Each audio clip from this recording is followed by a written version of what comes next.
হাটে ঘাটে খাজনা বন্ধ, নদী ভাঙন রোধ, কৃষকের সাথে আলোচনা করে কৃষি পণ্যের দাম নির্ধারণ সহ 12 দফা দাবি জানানো হয় কুড়িগ্রামে কৃষক মহাসমাবেশে।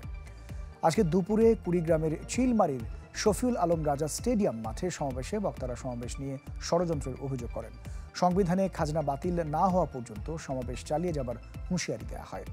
সমাবেশে উপস্থিত ছিলেন রাষ্ট্র সংস্কার আন্দোলনের প্রধান সমন্বয়ক হাসনাত কাইয়ুম, উত্তরবঙ্গ কৃষক মহাসমাবেশ কমিটির আহ্বায়ক নাহিদ হাসান সহ অনেকেই।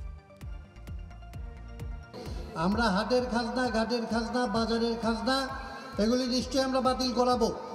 এই সমাবেশ যত ছোটই হোক, এই দাবি যে ন্যায্য, এটা ঠিক কিনা? এই ন্যায্য দাবি আমরা বাংলাদেশে বাস্তবায়ন করে ছাড়বো। সরকারকে কৃষকের সাথে আলাপ করিয়া পাটের দাম ঠিক করা লাগবে, কৃষকের সাথে আলাপ করিয়া ধানের দাম ঠিক করা লাগবে। এইটা হচ্ছে এই সিস্টেম, এটা করতে হবে।